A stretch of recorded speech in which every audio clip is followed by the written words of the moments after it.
10.6 seconds pagkatapos sa opening whistle. Yes, 10.6 seconds. Amoy na kadasig, mga kabombo. FIFA World Cup 2022 Trivia. Masami nga ginalakot sa madamo nga mga pagkaon o kon mismo ginasudan sang madamo nga mga Pilipino ang salted egg. Ang salted egg ang nahibaluan nga masamihimo sa itlog sang bibe. Ang 50% nga mas madamo ang unod nga calories sang sa itlog sang manok. Kag ini ang nagaunod man sang pila ka mga essential nutrients. Ang calorific content sang itlog sang bibe ang nagikan sa protein, fat, kag carbohydrates. Ang protina nga makita sa itlog ang isa kasahi sang high quality protein kung sa diin ang kada isa nga itlog sang bibi ang makitaan sang 9 grams sang protein. Samtang ini ang nag-unod man sang 9.6 grams sang fat kag 1 grams sang carbohydrate. Ang nasambit nga mga nutrients ang makabulig agud nga ang lawas ang makaproduce sang energy. Mas mangin maunod kag masuportahan ang bilog nga ikaayong lawas kaangay sa muscle, panit, buhok kag iban pa. Mga kabombo, ilabilagid sa mga kababainhan. Kung ikaw magtulog, nagasuksok ka bala sang bra o kung wala. Madamo ang mababayi, ang wala nagasuksok sang bra kung sila ang magtulog. Magluwas nga ini ang komportable para sa ila, isa sa mga rason kung nga madamo ang wala nagasuksok sang bra kung magtulog, amo ang kahadlok nga makaangkon sang breast cancer. Kangawa nga hindi magdako kag mapunggan sini ang pagkupos sang dughan. Apang suli sa ginapatihan sang kadamaan, wala sang medical evidence nga nagapamatuod nga malain ang pagsuksok sang bra. Depende sa kadakuon sang dughan. Ang pagsuksok sang bra ang makalimit sang breast movement nga makabulig sa pagpamagaan sang breast pain kag nagatuga pa sang mas komportable nga pagtulog. Bangod wala sang major benefits ang pagsuksok sang bra samtang nagakatulog, wala man ini sang major negative nga konsekwensya. Ang importante, matinlo kag masami ini nga ginalabhan agon nga malikawan ang mga skill. Philippine Standard Time, 6 minutos ang nabilin kabaga dangat kita sa tag ng alas 12. Welcome sa palatuntunan bumbuanay sa Untupit sa 26 sa bulan sang Agosto tuig 2022. Biyernes karon nga adlaw, Biyernes edisyon sa ato ng pangalagad. Magadulong kita sa mga nagabaga, nagapanguna nga mga balita. Mga balita lokal, nasyonal kag international. Upan sa gapon sa inyo, Anchorman, ini si Bombo Daniel Lecciones, tubtub kita sa takna nga launa imidya sa hapon. Sa atong pagpangalagad, subong nga udto pagkaupdan kita sa aton ng mga Bombo reporters. Subong man sa aton ng mga Bombo correspondents nga nasahin sila tagsa ka mga areas of responsibility. By the way, anti sa aton nga mga pangulong tinalan, sa aton nga mga top stories of the day. Mga kabyanan, ginaremind lang nato na ato ng mga taga-Palamati nga buwas sa aga, magapatigayon kita sa aton nga palengke draw sa merkado sa nga Banwa sa Murcia. Aga pa kamo dito, akilitanay kita dito sa public market sa nga Murcia. Okay, sa aton nga palengke draw sa enhanced swerte sa palengke promo 2022 ng Star FM at the Bombo Radio. Sa atong karong mga dalagko nga mga balita sa atong mga top stories of today. Una kita banwa sa balita lokal. BCPO Director Police Colonel Thomas Joseph Martir magapagwa sa iya man sining assessment, no? Karon dugay-dugay sa sunod sa isa ka semana nga nagsugod na ang klase nga face to face, although nga limited pa lang ang face to face, pero at least may mga estudyante na nga nagpadulong sa eskwelahan, sa public man o sa private schools. Ano ang ila sini nga mga ginapatigayon nga checking sa palibot sa syudad sa Bacolod, kag ini mga internet cafe, dapat ma-regulate ini nga dapat layo ini sa mga eskwelahan. Kay base ang mga estudyante, mabanga naman kahampang sa computer. Complaint sa nga task force kasanag nga gina-forward sa ombudsman angot sa mga substandard projects sa nga DPWH. Gina-forward na sa Commission on Audit. O alung-alung ka mo mga contractor kag ilabi na gid sa DPWH. No? Perti man ning task force kasana mo kay pati ang mga infrastructure projects nga ginaaligar nga may mga ginaubrang mga substandard pero sa pagkamatuod lang daw laman gyud man sa kamaturan mo no nga daw mga substandard gyud man ang mga obra. Ito na ginausisa na pag-usisaon na ini sa Commission on Audit. Aton karon interview si Mr. Jan Chong ang National Commander kag founder sa Task Force Kasanag. Samtang sa balita national, former DepEd Secretary Briones iyagin panindugan nga hindi niya ukon nga hindi niya pagpanaguan ang isyu, hindi siya magpanago no sa isyu may kantanan sa pagbakal sa overpriced laptops. Kag sa hearing kagapon mga kabyanan, nakita si Secretary Briones nga nagasakay sa wheelchair. Daw ka normal senaryo na ini, daw ka normal na ning scenery daw nga makita naton banwa sa tiyon nga may mga ginaimbestigaran nga mga top officials sa aton gobyerno kasami ara nagasakay sa wheelchair. Dumduman nyo to anay anay Presidente Gloria Macapagal Arroyo nga sa patubang siya sa investigasyon may kang tanan sa mga anomalya during her administration kag sa mga pangkakaso pangatubang niya ay nagasakay sa wheelchair to si anay Presidente Gloria Macapagal Arroyo sa the whole duration sang pagpungko ni Pinoy bilang presidente sa pungsod Pilipinas.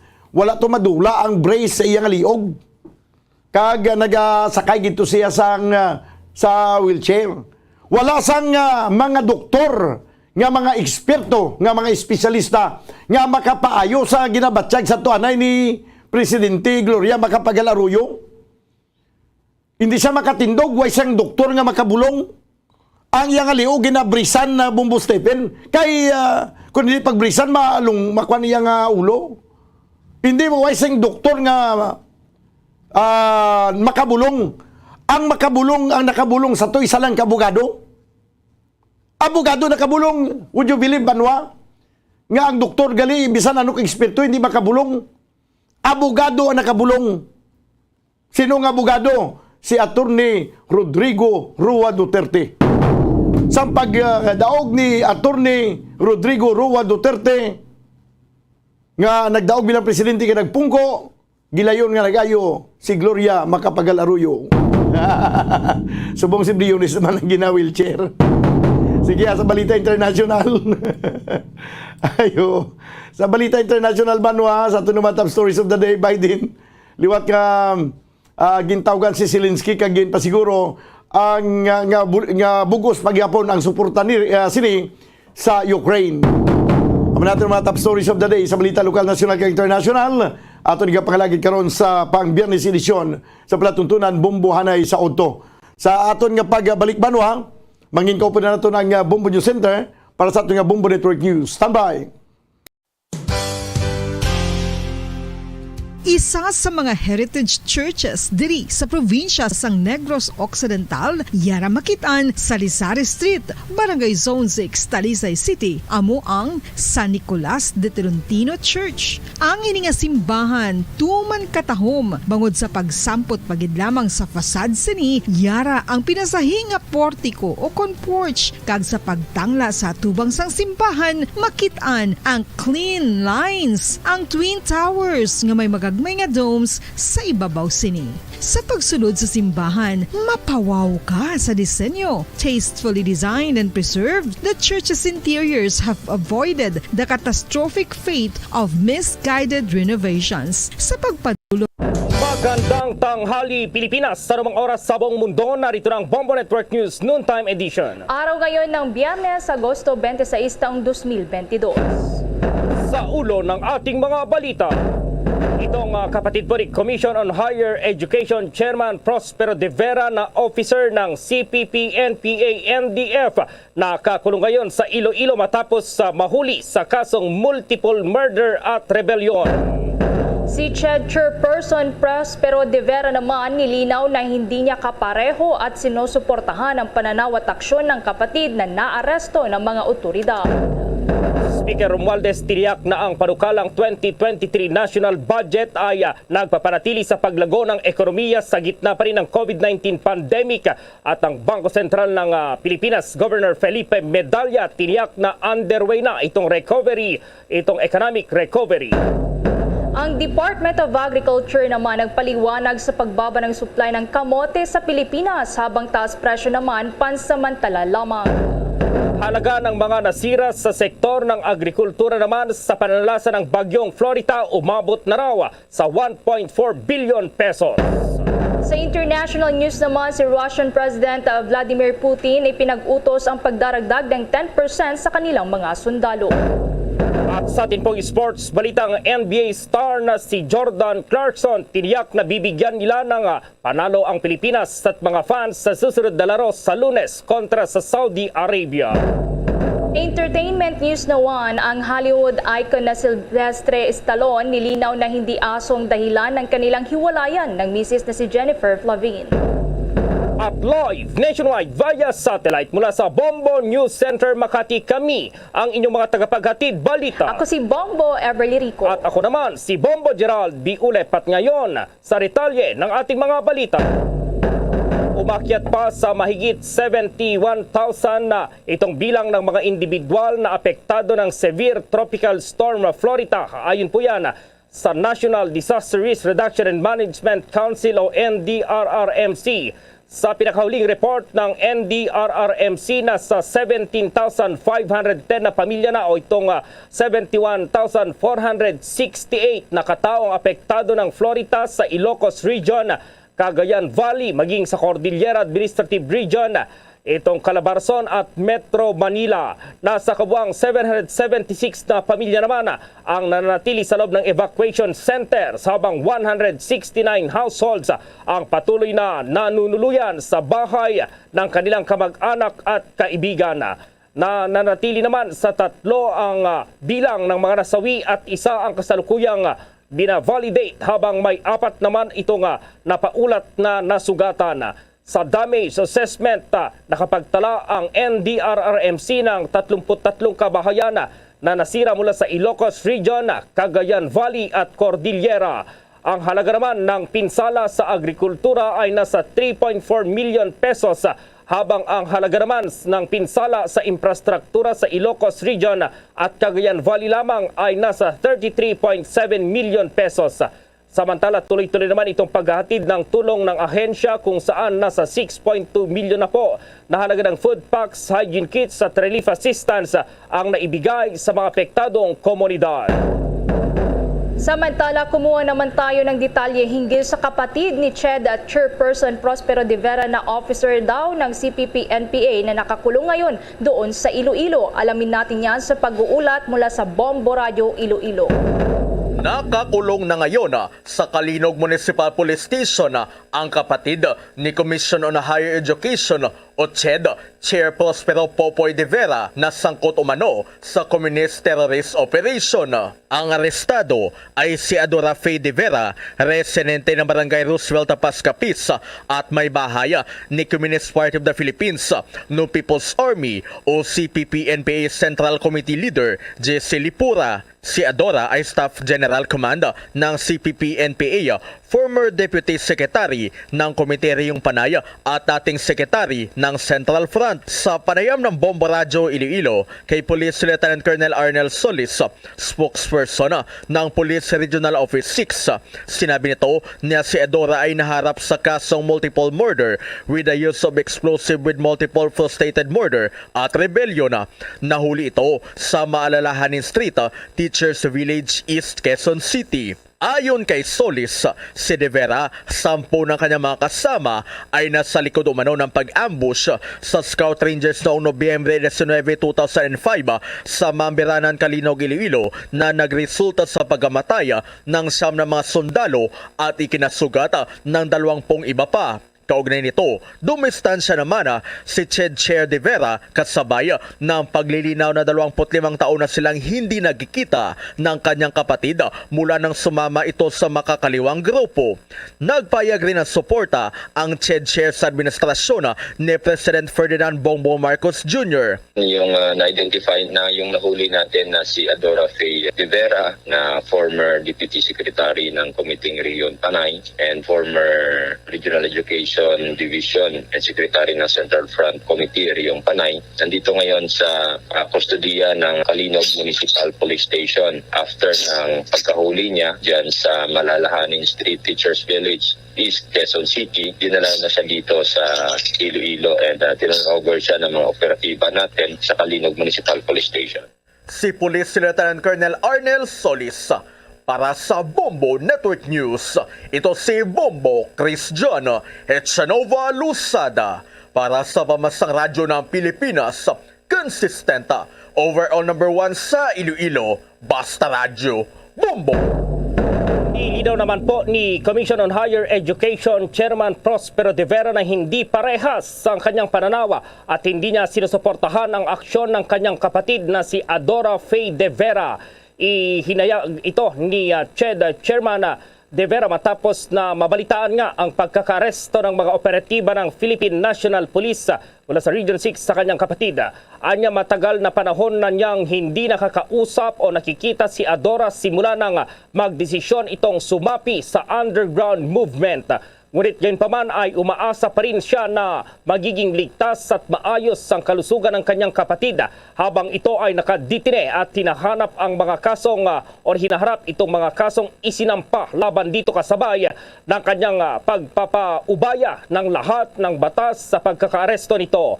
Samantala muli namang binigyang diin ni Prospero de Vera po na buo ang kanyang suporta nga sa administrasyon ni Pangulong Ferdinand Bongbong Marcos patungkol pa rin sa layunin nitong wakasan ang communist insurgency sa bansa at ito po yung sumisira ng maraming pamilya sa sambayanan at kumitil sa buhay na ng maraming individual. At pinaghahanda naman ngayon ng mga opisyal ng Department of Social Welfare and Development itong posibilidad pa rin aberya sa pamamahagi ng cash aid sa mga estudyante bukas.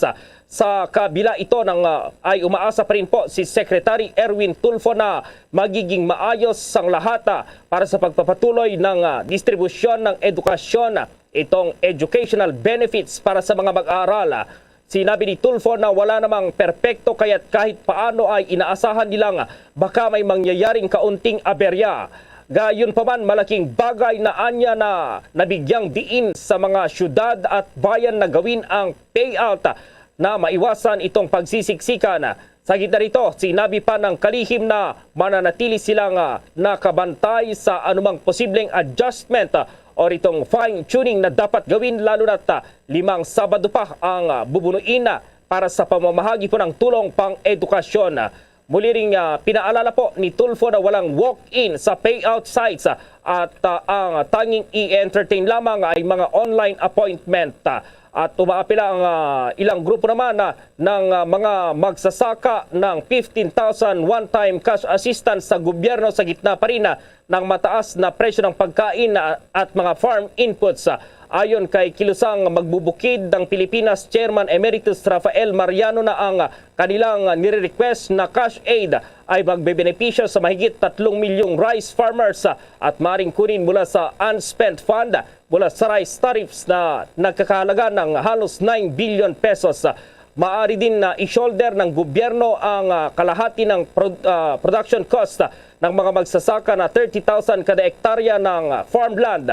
Ang proposed unconditional transfer ay kasunod ng plano ng Pangulong Ferdinand Bongbong Marcos na pagpapatupad ng kanyang bersyon ng Masagana 99 program na unang inilunsad ng kanyang amang si dating Pangulong Ferdinand Marcos Sr. Sa Oktubre, iniasang mabibigyan ang mga magsasaka ng loan assistance sa pamamagitan ng Masagana 150 at Masagana 200 para matulungang mapataas ang kailangang ani at nawaya mapababara yung presyo ng mga bilihin. Subalit malamig naman ang pagtanggap dito ng Kilusang Magbubukid ng Pilipinas at inihayag na lalo lamang malulugmok itong kanila itong kanilang pagkakautang at itong muling pagbuhay ng naturang programa. Samantala naman sa ibang balita, si House Speaker Romualdez naman tiniyak ng panukalang 2023 national budget ay nagpapanatili sa paglago sa ekonomiya sa gitna ng COVID-19 pandemic. Yan at iba pang mga balita mula kay Bombo Anali Soberano. Tiniyak ni Speaker Martin Romualdez na sisiguraduhin ng House of Representatives na ang panukalang 5.268 trillion 2023 national budget na tinawag na Agenda for Prosperity ay nagpapanatili sa paglago ng ekonomiya ng bansa sa gitna ng COVID-19 pandemic. Ginawa ni Romualdez ang katiyakan sa pagsisimula ngayong umaga ng deliberasyon sa unang buong taong panukalang budget na inisinumite ni Pangulong Ferdinand Bongbong Marcos sa Kongreso nitong Lunes. Inihayag naman ni BSP Governor Felipe Medalla na recovery is underway sa pagharap ng economic team ng administrasyon sa budget briefing ng 2023 proposed national budget. Sa presentation ni Medalla dito sa Kamara, kanyang binigyang diin ang 7.4% na paglago ng ekonomiya ng Pilipinas nitong second quarter ng taon. Patunay na anya na nanatiling matatag ang economic growth prospect ng bansa. Malaking ambag anya dito ang mga ipinatupad na fiscal policy ni dating BSP Governor at ngayon ay Finance Secretary Benjamin Diokno. Bahagi nito ang pagtaas din sa key policy rates, scale down na pagbili ng government securities sa secondary market at ang unti-unting paghinto sa provisional advances sa national government kung saan kabuuang 300 billion pesos na ang nasettle nitong May 20, 2022. Tuloy-tuloy din anya na ang paglago ng mga bangko sa kapila ng pagtama ng COVID-19 pandemic. Inaasahan naman na pumalo sa 2.5 hanggang 4.5 ang headline inflation na nakabatay rin sa presyuhan ng Dubai crude oil. Bahagi rin ng roadmap ng BSP ang pagpapalakas sa digital platforms. Target anya nila na sa 2023, 70% ng Filipino adults ay magkaroon na ng digital transaction account. Nagpasalamat naman si Finance Secretary Benjamin Diokno sa Kongreso sa pagbabatas ng mga kinakailangang tax reforms. Sinabi ni Diokno na makatulong ang tax reforms nito sa macroeconomic fundamentals ng bansa at malampasan ang epekto ng COVID-19 pandemic. Hanggang sa ngayon, Bombo Gerald, nagpapatuloy pa rin ang deliberasyon dito sa Kamara hinggil nga dito sa proposed 2023 national budget. Mula Kamara, Bombo Anali Montaño Soberano nag-uulat para sa Pambansang Radyo ng Pilipinas. Basta Radyo. Ang Department of Agriculture nagpaliwanag sa pagbabara ng supply ng kamote sa Pilipinas habang taas presyo naman ay pansamantala lamang daw habang itong halaga ng mga nasira sa sektor ng agrikultura sa panalasa ng bagyong Florita umabot na sa 1.4 billion pesos. Ang detalye ng mga balitang yan, abangan. SB, give the SB Combo Craze a try. Large coffee and classic donut. 99. Style premium donut and large coffee. Hot or right? Oh, large coffee and Bonwich. 140. Just Dunkin' yan. Hot or rice choco. 120. Shokin. Premium and classic munchkins for 120. The SB Combo Craze a try. Available now. See posters and print ads for details. Promo runs from August 19, 2022 to December 31, 2022. The DTI Fair Trade Permit number FTEB 147309 series of 2022. At ngayon, sa pagpapatuloy ng iba pang pangunahing mga balita. Nagpaliwanag po ang Department of Agriculture sa kakulangan ng supply ng kamote dito sa Pilipinas. Ayon kay DA Undersecretary Domingo Panganiban, talagang nagkukulang itong supply ng kamote kapag panahon ng tag-ulan dahil hindi masyadong lalaki ang mga ito. Subalit pagsapit anya ng buwan ng Oktubre, Nobyembre at Disyembre, inaasahan na tataas pa rin itong supply at pansamantala lamang ang taas presyo ng kamote sa mga merkado. Ito dahil inaasahang bababa rin ito kapag dumami ang supply. Ayon kay Panganiban, magmumula ang supply ng sweet potatoes o kamote sa Central Luzon, Southern Tagalog at Northern Luzon na tinimaan ng severe tropical storm na Florita. Kaugnay nito, inatasan na rin anya ang Bureau of Plant and Industry para kolektahin ang mga data sa kung ilan ang nabawas sa supply ng kamote ngayong taon. Batay po sa datos mula sa Philippine Statistics Authority, ang produksyon ng kamote sa bansa ay tumaas ng 278,333 metric tons mula Enero hanggang Hunyo ngayong taon kumpara sa 273,000 mahigit na metric tons ng kaparehong period sa nakalipas na taon. Subalit sa datos mula sa 2020 at 2021, nakita ng pagbaba ng supply ng agricultural products mula Hulyo hanggang Setyembre. Samantala naman, trivia para sa National Heroes Day, ilang araw na lamang bago yan ay marami sa mga bayani ng Pilipinas ang nakalimutan na o hindi kilala. Isa na nga rito si Pedro Paterno. Tinagurian siyang statesman, makata, manunulat at pacemaker. Ipinanganak si Pedro Paterno sa Santa Cruz, Manila noong taong 1858. Nagsilbi siyang negosyador o kaya naman ay tagapamagitan sa tinaguriang Pack o Biak na Bato. Ano itong Pack o Biak na Bato? Nagsilbi itong ceasefire o peace process sa pagitan ng Espanya at General Emilio Aguinaldo para tapusin na ang Philippine Revolution. Tumulong din siya sa paghahanda sa Malolos Constitution bilang Pangulo. Yan si Pedro Paterno, ang pagbibigay pugay ng Bombo Radio Philippines sa mga bayani kaugnay sa nalalapit na Araw ng Mga Bayani. Samantala, maglulunsad ang Department of Justice ng hotlines para sa mga taong may nalalaman hinggil sa isyu ng extrajudicial killings o EJK sa bansa. Sinabi ni Justice Secretary Jesus Crispin Remulla na ito ay bahagi ng kampanya ng DOJ na bigyan ng hustisya ang mga biktima ng krimen sa bansa. Titiyakin din anya na ang lahat ng tatawag sa bubuksang hotline at makakapagbigay ng sapat na impormasyon at makakatulong sa kaso ay bibigyan daw ng Department of Justice ng sapat na seguridad, gayon din ang suportang pinansyal. Bukas din ang nasabing hotline sa mga biktima ng iba't ibang krimen sa bansa at layon din na mas mapadali ang pagsusumbong ng mga tao sa DOJ.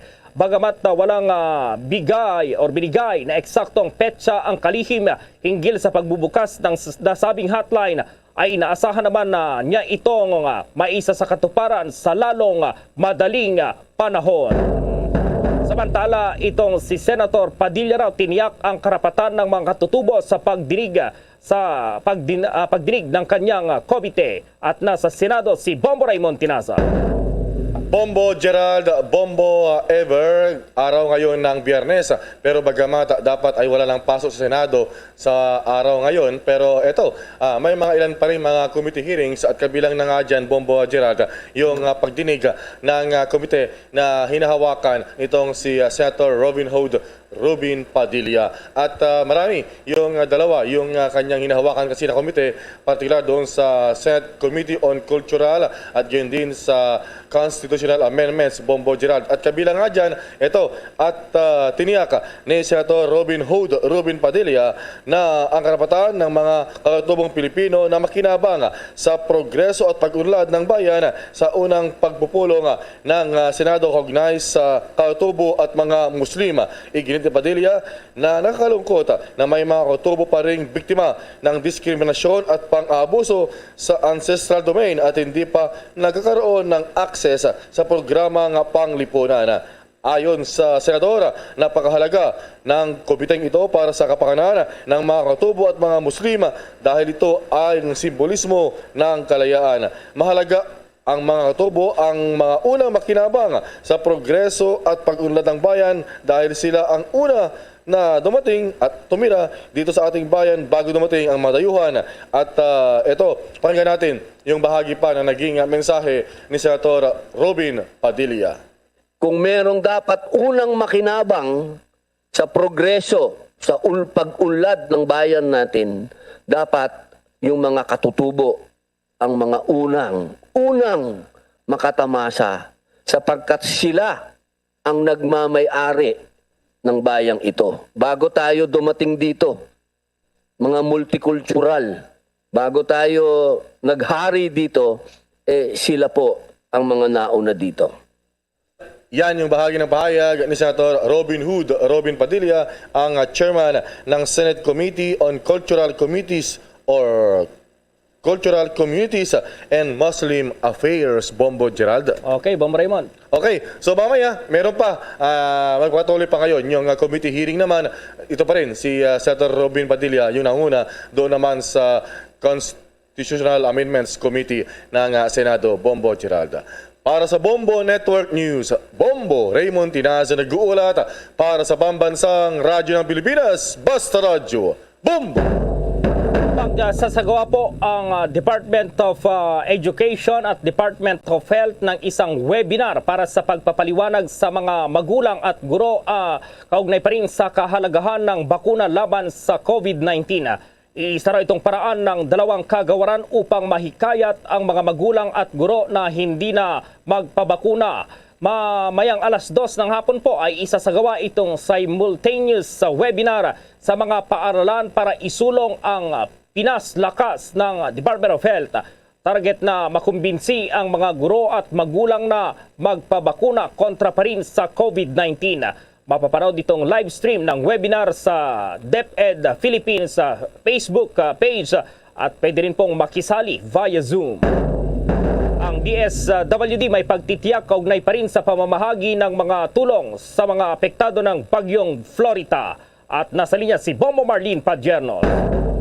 Yes, tama ka dyan, Bombo Gerald, Bombo Ever. Tiniyak nga nitong Department of Social Welfare and Development na walang magiging problema sa kanilang pamamahagi ng ayuda para doon sa mga kababayan nating naapektuhan ng bagyong Florita.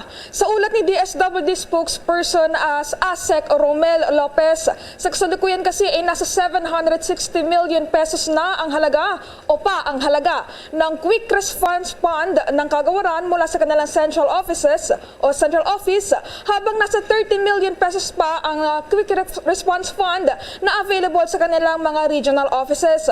Ayon pa kay Lopez, sa ngayon ay nasa 7.2 million pesos na ang halaga ng tulong na kanilang naipamahagi sa mga kababayan nating naapektuhan ng nasabing kalamidad.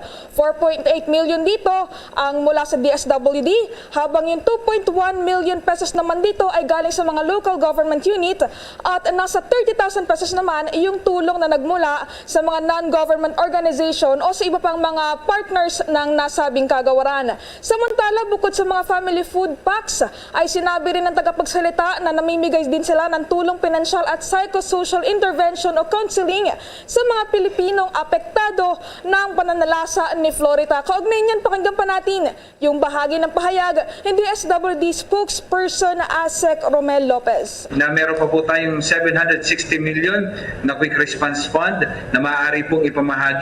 Ito po ay galing po dito sa central office, habang nasa mga 30 million worth po ng mga Quick Response Fund naman ang available po sa Region 1, 2, 3, Calabarzon, NCR at CAR. So ito po, wala po tayong nakikitang problema na maayudahan po ng mabilis yung ating mga kababayan. Nagbibigay din po tayo ng mga cash assistance dun po sa ating mga kababayan na labis pong naapektuhan nitong pananalasa po ng bagyong Florita. Sa ngayon po, sa amin pong datos ay nasa 77 po yung damaged houses, 16 po dito ay mga totally damaged, habang 61 po yung partially damaged dun po sa Region 1, 2, 3 at CAR. So ito po mga kababayan na ito ay pinaabutan po ng tulong ng DSWD, kabilang na rin po dun sa ating mga kababayan na sinawing palad na nasawi po sa pananalasa ng bagyo ay binibigyan din po ng cash assistance ng DSWD. Bukod po dyan, yung psychosocial intervention o yung counseling ay ginagawa rin po ng DSWD para naman po malagpasan ng ating mga kababayan yung trauma na pinagdaanan po nila sa pananalasa po ng bagyong Florita. Yan yung bahagi ng pahayag ni DSWD spokesperson Romel Lopez. Samantala, Bombo Gerald, Bombo Ever, sa ngayon, nasa 29,447 na mga pamilya o 113,000 na mga individual naman na naapektuhan pa rin ng nasabing bagyo mula sa 558 na mga barangay mula Region 1, 2, 3, Calabarzon, NCR at CAR ang binabantayan ng DSWD. Nasa 1,400 na mga individual na lamang ang nananatili sa mga 19 na mga temporary shelters ng kagawaran, habang nasa 123,000 na lamang naman yung kasalukuyan nakikitara sa kanilang mga kamag-anak at kaibigan. Live para sa Bombo Network News, ako po si Bombo Marlene Padiernos, nag-uulat para sa Pambansang Radyo ng Pilipinas, Basta Radio, Bombo! Alamin naman natin itong halaga ng nasira sa sektor ng agrikultura sa pananalasa pa rin ng naturang bagyo. At may panayam ang Bombo Radio Kawayan.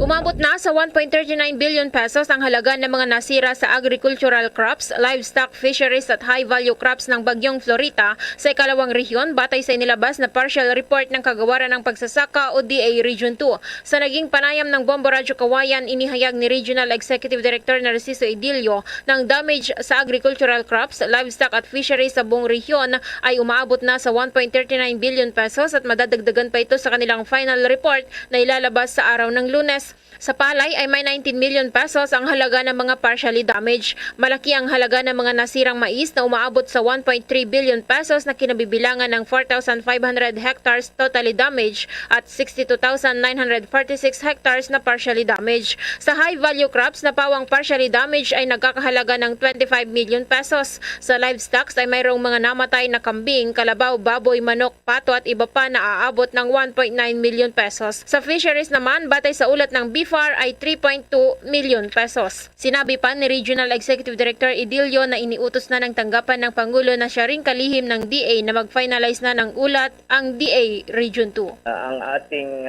damage ng different agricultural crops, livestock at fishery ay umaabot na sa buong region. Sa buong region ng total, 1.399 billion. Yan ang ulat mula rito sa Bombo Radio Kawayan para sa Bombo Network News. Ako si Bombo Lani Velasco, nag-uulat para sa Pambansang Radyo ng Pilipinas, consistent overall number 1 radio station sa Isabela, Basta Radio, Bombo. Oras sa buong kapuluan, 27 minuto po, makalipas ang alas 12 ng katanghalian. The time check was brought to you by Dunkin, pasalubong ng bayan. Bombo International News. Pumirma ang Pangulo ng Russia sa isang kautusan para sa pagdaragdag ng 137,000 na mga tauhan ng serbisyo sa sandatahang lakas ng bansa sa mga darating na buwan. Sa ngayon, ang Russia ay mayroong kasing limitasyon na mahigit 1 milyong tauhan ng militar at halos 700,000 o halos 1 milyon yan na kawani ng mga sibilyan. Ang utos ni Russian President Vladimir Putin ay dumating nga sa gitna ng isang recruitment drive sa buong bansa na may malalaking cash incentive na inaalok. Sinabi ng mga opisyal ng kanluran na nasa 7,000 hanggang 80,000 na mga troops ang napatay o nasugatan mula ng salakayin ng Russiang Ukraine 6 na buwan na ang nakakaraan. May mga ulat din na ang mga recruiter ay bumisita pa sa mga bilangguan na nangangako ng kalayaan at pera sa mga bilanggo. Sa kabilang banda naman, sinabi ni UK Ministry of Defense na isang pahayag 2 linggo na ang nakakaraan na ang mga voluntaryong batalyon na itinatayo sa ilang mga rehiyon ng Russia ay malamang na maging bahagi ng isang bagong hukbo. Bombo Sports News. Hindi raw maiwasan na masisirin ni NBA star Jordan Clarkson ang kanyang sarili sa pagkatalo sa kaninang madaling araw ng Gilas Pilipinas sa kamay ng national team ng Lebanon. Ayon kay Clarkson, sumablay kasi ang tatlo niyang mga tira. May mahigit 2 minuto ang nalabis sa game. Una nang nakapagtala ng big performance si Clarkson kasama nitong 27 big points sa kanyang around game. Sa kabila nito, positibo naman si Clarkson sa magandang laro na ipinapakita ng mga batang players ng Gilas. Tulad na lamang daw ni Dwight Ramos at 7-footer na si Kai Soto. Naniniwala ang dating 6th man of the year ng NBA. Kung tutusin ay may tsansa sila na maipanalo ang naturang match. Samantala sa next game sa Lunes po, tiniyak ng Filipino-American player na muli silang maghahanda para sa game kontra Parina sa Arabia. Pilitin umano nilang magpakita ng panalo sa harap ng mga Pinoy fans. Bombo Entertainment News.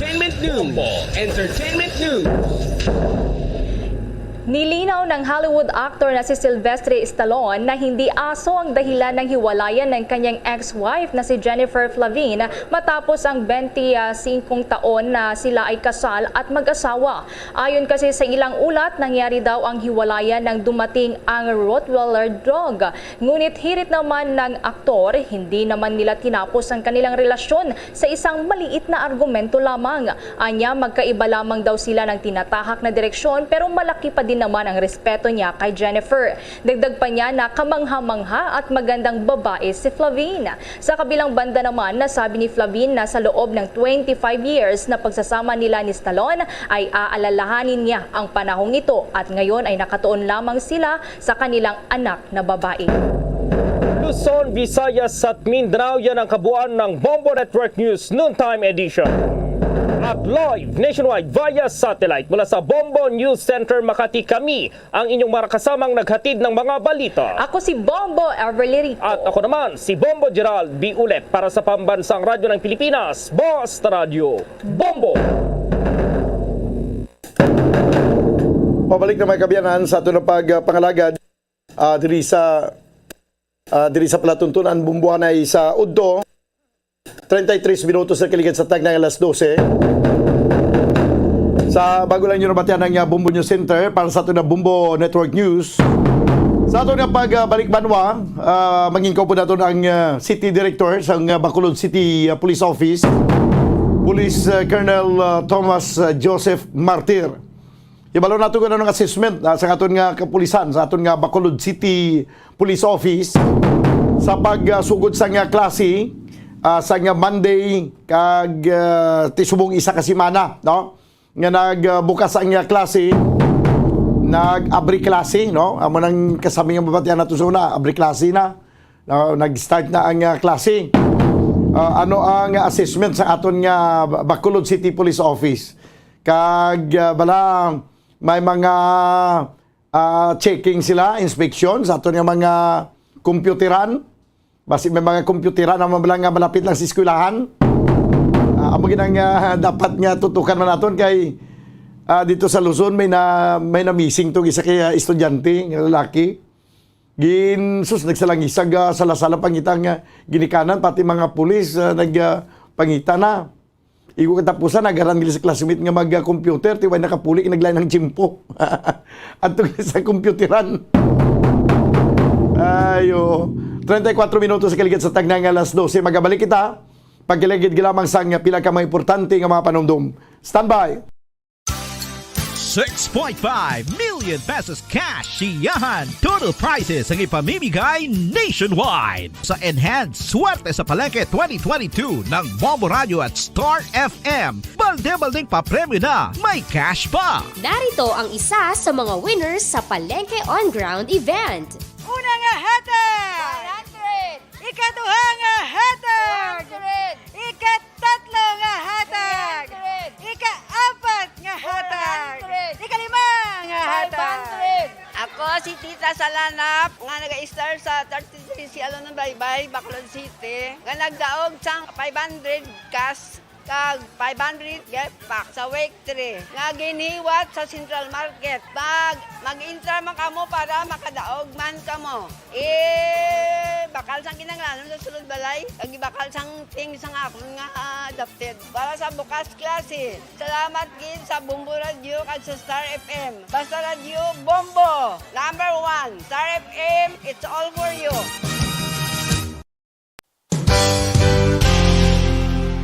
Isa sa mga heritage churches diri sa probinsya sang Negros Occidental, yara makitaan sa Rizal Street, Barangay Zone 6, Talisay City, amo ang San Nicolas de Tolentino Church. Ang ini nga simbahan tuman katahom bangod sa pagsampot pagid lamang sa fasad sini, yara ang pinasahi nga portiko o kon porch kag sa pagtangla sa tubang sang simbahan makitaan ang clean lines, ang twin towers nga may gagmay nga domes sa ibabaw sini. Sa pagsulod sa simbahan, mapawaw ka sa disenyo. Tastefully designed and preserved, the church's interiors have avoided the catastrophic fate of misguided renovations. Sa pagpadulong amat-amat pakadto sa altar, magatampad naman sa imo ang mahogany colored altar nga gindekorahan sang gilt curvings nga amo ang ginabutangan sa tunga sang santo patron sang simbahan nga amo si San Nicolas de Tolentino, isa ka Italian saint kag mystic. Sa wala kag tuo, yara ang imahe ni San Ezekiel Moreno kag San Rafael, kag sa ibabaw yara si Hesu Kristo. Samtang makitaan ang kapinasahi sang pattern sang salog sang San Nicolas de Tolentino sa Talisay, bangod sa design nga checkerboard nga itom kag puti nga kunlan tawon may pleasing contrast sa dingding sang simbahan. Makitan man ang rows of iron chandeliers nga madamo nga nagalinyada sa atop sang simbahan nga nagahatag sang kasanag sa palibot, ilabi na gid sa tupong sini nga aisles sa salog, separated by a row of Corinthian pilasters and stylized flat arches. Ang pundasyon sang karon nga San Nicolas de Tolentino Church una nga gindihon sadto sang isa ka pari sang Order of Augustinian Recollects nga si Father Fernando Cuenca nga nagabot diri sa Negros sadtong 1848. Samtang ang karon nga structure gintuko dinhi sa sulod sang 3 ka tuig humalin sang 1933 tubtob 1936. The Church of San Nicolas de Tolentino reminds us not only of the work of Father Cuenca but stands as a testament to the unity and faith of the people of Talisay.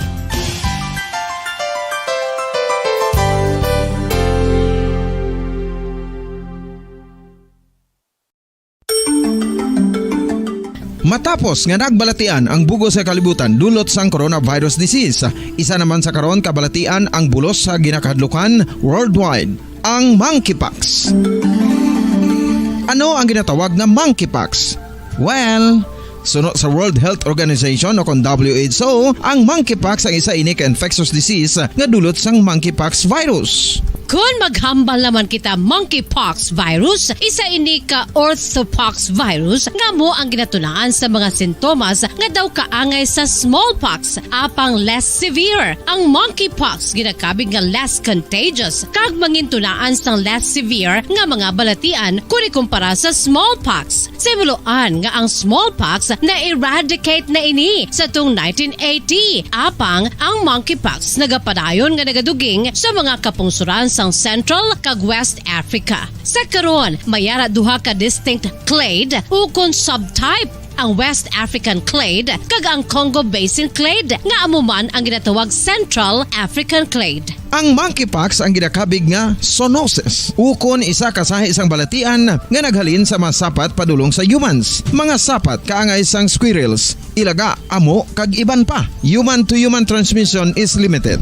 Monkeypox is transmitted to humans through close contact with an infected person or animal or with material contaminated with the virus. Base pa sa key facts ng World Health Organization ukon WHO nga ang monkeypox virus mahimo ini matransmit ukon malaton sa iban pinaagi sa bodily fluids, lesions sa panit ukon internal mucosal surfaces kaangay sa mga naghalin sa baba ukon tutunlan sang pasyente, respiratory droplets kag mga contaminated objects ukon materials kaangay sang beddings. Samtang base naman sa fact sheet sang Mayo Clinic nga isa ka medical center sa Minnesota, USA, nga kun matapikan ang isa ka tawo sang monkeypox virus, ang initial symptoms amo ang paghilanat, paglingin sang ulo, nagahinubag ang mga lymph nodes kag pagadasnan sang pagtinubo-tubo sang mga rashes sa lawas tubtob nga magmangin flat patches ini. Amat-amat nga magaulbo o kon mangin nodules tubtob nga magbinitog-bitog kag mangin pus-filled blisters. Ini nga nagalabot sa 5-7 ka adlaw. The rash heals by scabbing over. Makabig na nga infectious ang isa ka pasyente sa pagsugod pagid lamang sang paghilanat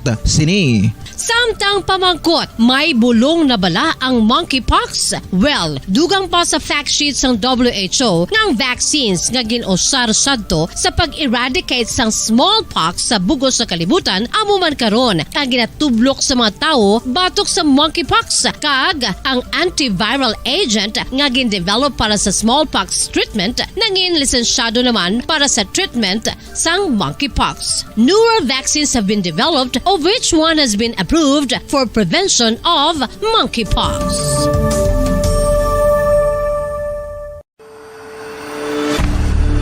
FIFA World Cup 2022 Trivia.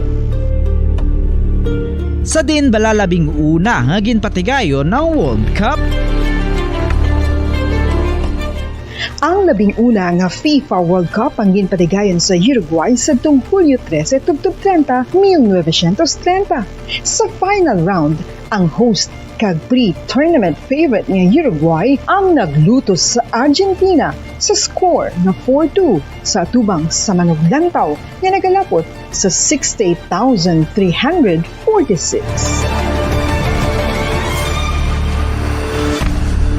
FIFA World Cup 2022 Trivia. Luyag mo bala mga kabumbo nga mapanubo ang imo nga bugat? Nakasiguro ka bala nga nagakaigo ang imo nga pamaagi? Isa sa masami nga ginahimo sang iban nga mga luyag pagpanubo sang bugat amo ang starvation diet ukon pagpagutom.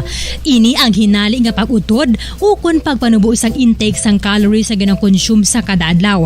Ginapinsar sang iban nga epektibo ini nga strategy sa madasi nga pagpanubo sang bugat. Apang nakahibalo bala kamo nga ang hinali nga pagbaylo sang pinaagi sang pagkaon ang makatuga sang suli nga resulta?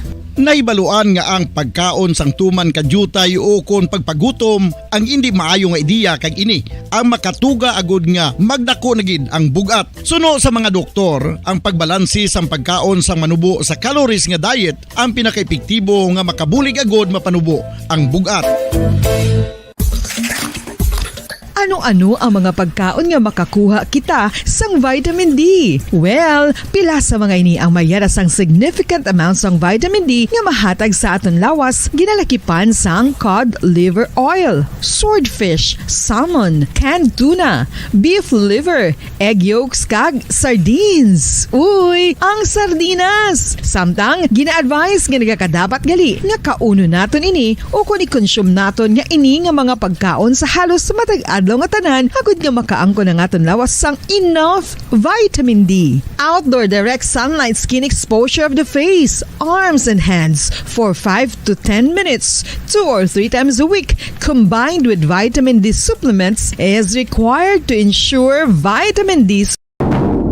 Pabalik na magkabyanan sa ito na pangalaga diri sa palatuntunan bumbuhanay sa Udto. 44 minutos sa nakaligad sa tagnay nga alas 12. Daw kung gisa daw ginali lang nag-aulan, no? Grabe ang chimpo natin daw, unpredictable. Ano na sa piyakalinya, si Colonel Tomas Joseph Martir, ang City Director sa Bacolod City Police Office. Sir, may hapon. Bumudan may hapon, may hapon sa listeners ang Bombo Radio. Sir, ano ang assessment naton sa sining masulod na si isa ka semana nga nagsugod na ang klase kag nag face to face na kita, sir? Yes, bumudan no. So far as for my observation, do tawhay man ang aton balik eskwela no.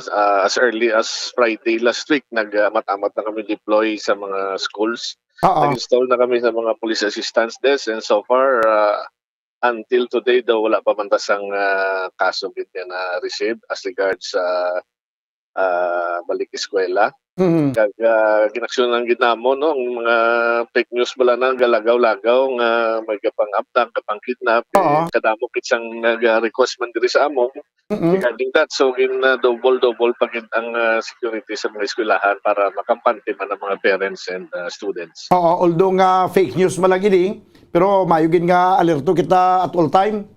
Yes, bumutan ginunahan na gid namo na para mamatamat na mag-die down bala ining fake news kay ka-alarming bala kisa.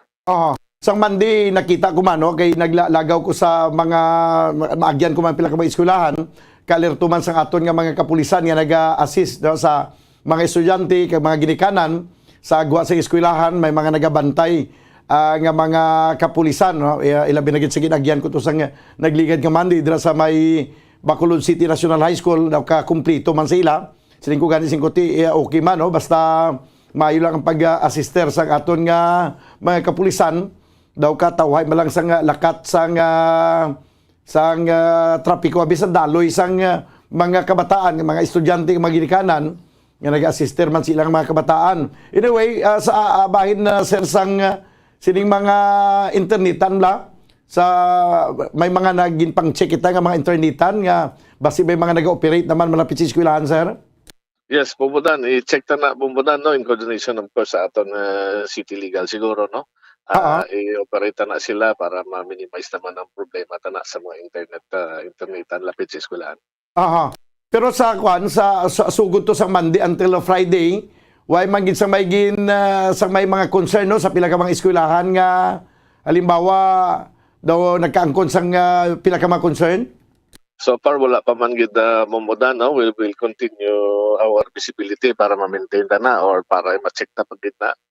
Tinguan ta pagid para ma-preventa ng mga paitabo. Okay, ning ginapatigayon sa nga mga checkpoint kada gabi, ano ni part na ni sa routine sa mga police stations?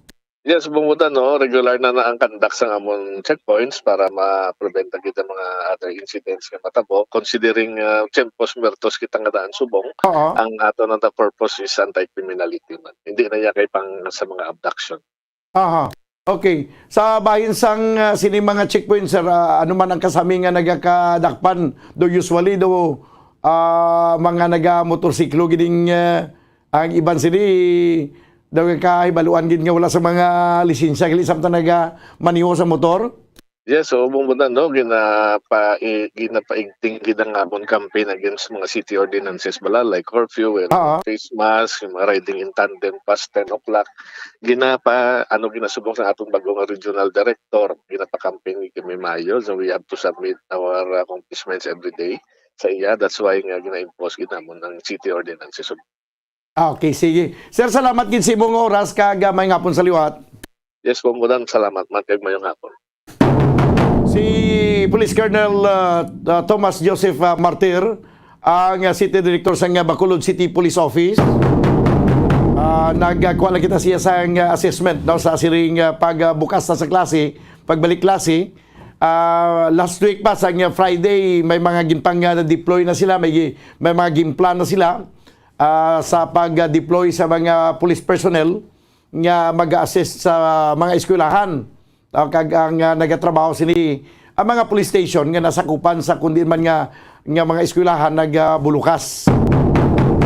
So wala man sa pila ka mga problema kag amo to ang sabahin sa sini mga fake news nga nagaguluwa nga may mga kidnapping or may mga van nga nagalagaw nga nagapang-kidnap. Ati ginapaulo aligmat man mga kapulisan uldo nga fake news ini. Manan nga maunahan nga daan nga mabantayan ang palibot. Base bala kun ang ining fake mangin matuod lao. 11 minutos na nabilin kabagadangan kita sa tagnang alauna. This time kuha na to ng report ni Bombo Gracelyn Lubaton. May isa naman kapunong barangay ang patay mga kabyanan dito niya sa Nanorte nga bahin sa probinsya sa Negros Occidental. Sa isa ka barangay dito sa Banwasang Calatrava. May isa naman kapunong barangay ang ginpatay. Di sino mga suspitsado sini kay ang nagligat to nga punong barangay nga ginapatay. Daw ginasuspitsuhan naman to nga basi mga katapos ng People's Army ang nagpatay. Or hindi gani basi purely pangawat lo, pagpanghold up ang natabo nga ginapatay ini nga punong barangay. Di subong may punong barangay naman nga ginapatay sino may kay muan sini. Sino nagapamatay? Ano ang investigasyon sa ato ng mga kapulisan? O dapat gid ang pagpatigang sang maidid, no? Maidid nga investigasyon. O why na ko nagagamit sang tinaga nga dapat padalman ang investigasyon kay kasami nagakatabo banwa, basta padalman ang investigasyon nagakadalman. Pag nadalman ha, tipiho na. Wala mga kabiyan sang resulta ng investigasyon, sang nadalman na lang. Yari ang report sa Piagalinya, Bombo Gracelyn Lubaton. Please come in. Mamudahan, isa ka barangay captain na naman ang gintiro patay sa Banwasang Calatrava, especially sa Sitio Lower, Barangay Lalong, sa among banwa kag bombodan ang mga suspetsado ara more or less 10, no? 10 armed men. Damdamo ba? Identified bombodan kag wala pa nabalaan subong, no? Kung diin, no? Ah. Ang igo, ano ang mga igo sini sa ang isa ka barangay captain na ginhingalanan kay Benjamin Havok. Okay. Benjamin Havok, 54 years old. Ini siya ang married naman kag dira sa barangay Lalong Bombodan. Kag serve as barangay captain. Sang kagina lang gid ni sang kaaga ko nagluntad ang isa ka shooting incident mga alas 4:30 Bombodan kag nagpalalagyo sa dayon no ining mga more or less 10 ka mga armado nga lalaki kag ginapatihan upon sa initial pa lang pero hindi pa confirmed Bombodan mga city chief dira abi permi nga nagapakita bala no sa Fountain area sa Calatrava nasakop sang 79th IB nga permi ma-encounter among North Negros front Bombodan. So hindi pa na confirmed but amo ni ang ginalantaw nga motibo Bombodan. Aha.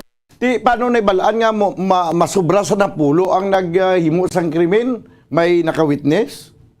So Bombodan according na sa information nga nakuha sa ato sa nga Calatrava Police Station no. Pero kung sino naka-witness, wala pa nahibalaan. Basta Bombodan. Basta mo na sinuring-huring na pulo, gid. Oo. O grabe naman naging isang krimen ba? Isa lang katawo ang target mo, pulo, gid ka mo kabilog ba? Amugid, no? Kag siguro, posible nga madamo ini isang igo, bala mo madang pasikin paarakan, bala. So, yung susunod lang ang next nga investigation kay as of now so dito sa babaw ang aton sila nga mga kapulisan especially the investigator para mag-conduct sang further investigation kag Bombodan may ara pa sang 20,000 no nga cash nga gindala ining mga suspetsado. So amo na so Bombodan matian ta bala ang initial palang statement nagikan sa hepe sa Calatrava Municipal Police Station, si Police Major Lungyen Bidawan. Pinatay just this morning? Yes, ma'am. Oo. Saan po ito, sir? Sa kanyang bahay po sa Barangay Lalong Calatrava po. Okay. Sir, ano pong ang kanamatay niya, sir? Binaril po siya ng 10 fully armed men. Oo.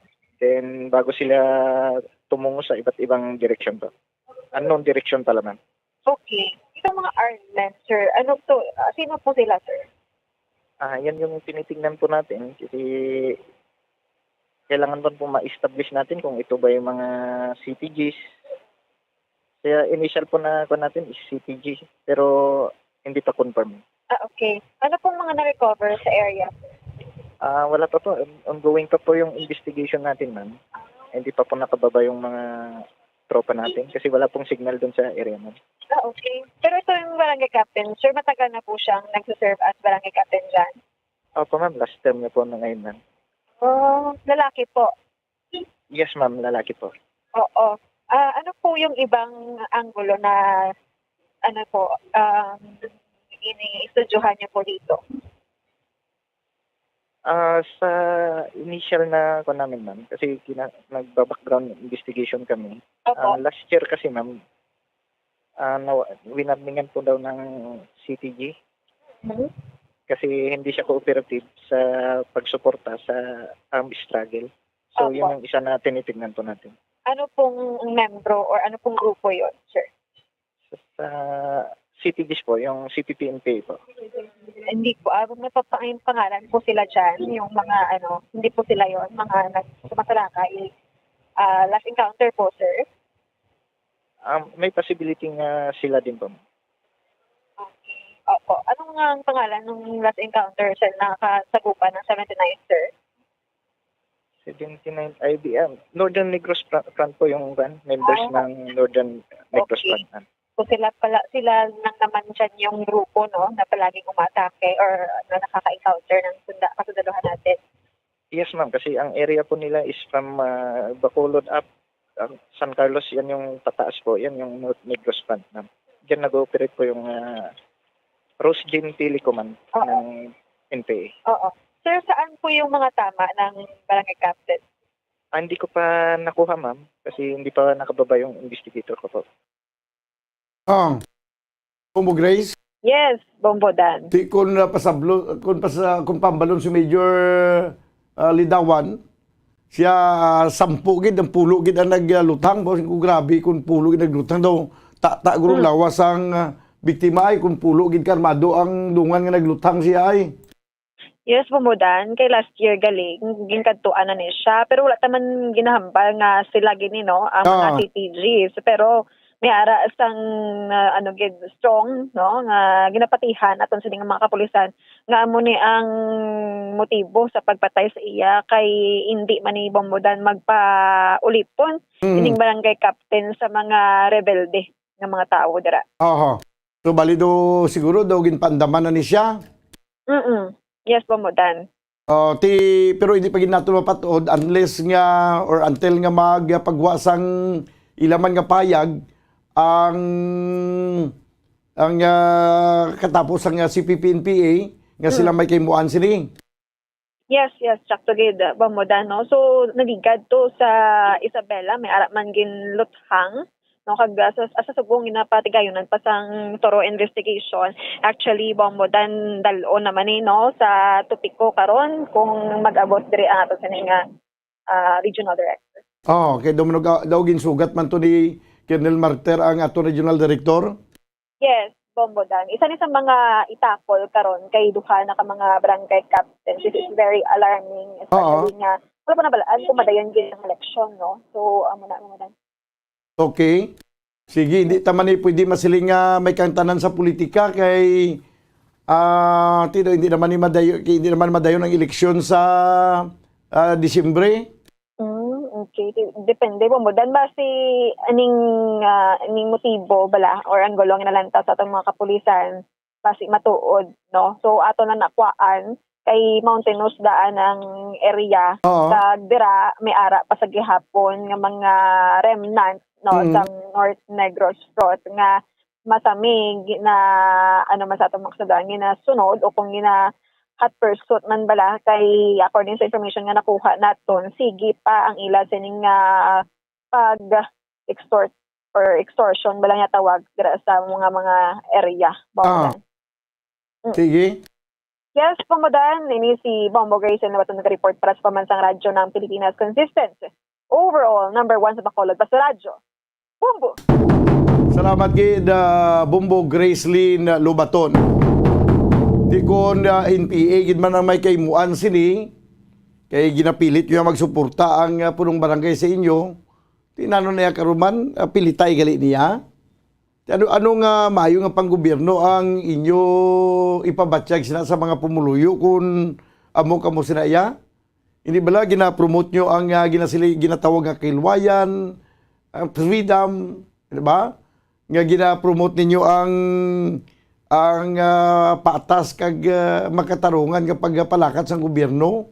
Ti paano nato na karon masiling nga makatarungan ina ang pagpalakat nyo kag patas kung patyo nyo ang tao nga hindi magsuporta sa inyo, ay nano nga sistema. Huwag man ta magsiling nga positive na gid nga NPA ang may kaymuan sini. Ti siling ko kung may kaymuan sini NPA, nagatag ini sa hindi maayo nga imahin sa inyo nga organisasyon.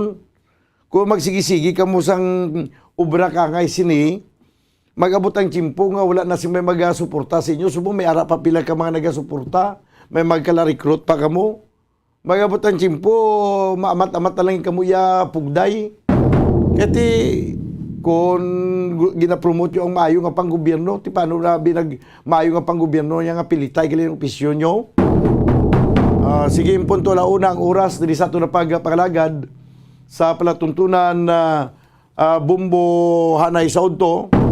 Sa ato nga pagpanumbalik banwa, mangin kaupo naton si Mr. Jan Chong, ang National Commander sang Task Force Kasanag, pag-istorya naton ining pila ka mga infrastructure projects, no? Sang aton nga sang Department of Public Works and Highways, may iban nga mga infrastructure projects nga substandard ang pag-ubra. Amo na nga dasig lang mag-uba kay substandard. kung tadlungon lang tani ni pag-ubra, ang pila ka mga infrastructure projects kani sa mga dalan, tagdugay man ni kag maguba kag i-repero naman naton, tituman ka gasto, dako-dako ginagasto naton, kay pasulit-sulit nga obra, tag isa lang katuig ang lifespan niya, guba na dayon, kay substandard.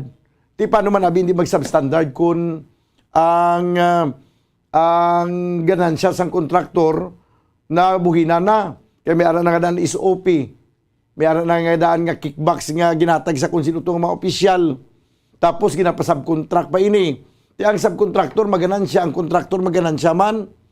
O, ti ang ginahimo, ginasubstandard na lang para nga makabawi, kag hindi malugi. Kada mo ginakatuan ang ganansya, okay? Sige, balikan nato nini, pagkalikat nila mga sang pila ka mga importante nga mga panumdum. Stand by. 6.5 million pesos cash siyahan. Total prizes ang ipamimigay nationwide sa Enhanced Swerte sa Palengke 2022 ng Bombo Radio at Star FM. Balde-baldeng papremyo na, may cash pa. Narito na ang isa sa mga weekly winners. Unang hatag! 1,000! Ikadua nga hatag! 1,000! Ikatatlo nga hatag! 3,000! Ako si Mercy Lagares, ang Purok Lechonan, Aranita Street, Bacolod City. Nagdaog sang 3,000 pesos sa Enhanced Swerte sa Palengke 2022 week 3. Madamo ganyan salamat sa Bombo Radio at sa Star FM. Ang iba niya wala pa naka-intrano, mag-intraman kamo. Kay base kamo naman ang madaog. Salamat kit sa Bombo Radio at sa Star FM. Basta Radio Bombo, number 1.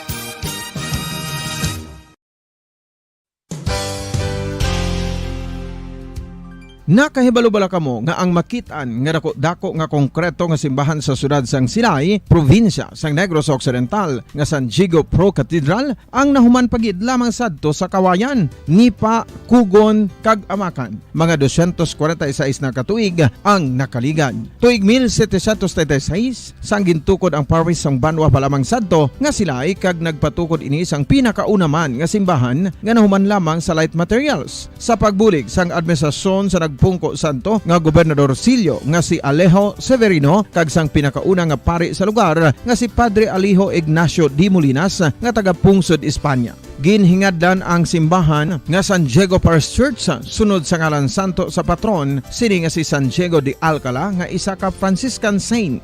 Tuig 1841 sangang isa naman ka parish priest nga si Father Eusebio Locsin ang nag-initiate nga bagatukod sang mas permanente nga simbahan nga nahuman sa bato kag kahoy. Ginsuguran ini sa pagpasanyog sang atop ang galvanized iron kag iban pa nga parte sang simbahan. Apang sang nag-ibwal ang revolusyon sa itong Nobyembre 5, 1898, wala ini natapos kag nauntat. Tuig 1925 na sang ang mangaranon nga sila nun kag sugar baron nga si Don Jose R. Ledesma ang nagdonar sang dako nga kwarta sa pagtukod sang dako kag bag-o nga simbahan. Ang Italian architect nga si Lucio Bernasconi amo ang nagdisenyo sang bag-o nga simbahan kag sang ulihi ginhimo pa niya ini nga modelo sang pagbalik na niya sa Italia. 1927 sang nakompleto tukod ang simbahan nga may twin bell towers base sa Romanista o kon Renaissance nga disenyo. Disyembre 25, 1974 sang ang sadto obispo sang Diocese sa Bacolod nga si Monsignor Camilo Gregorio ang nagdeklarar bilang Pro Cathedral, rason kung nga ginatawag na ini sa karon nga San Diego Pro Cathedral.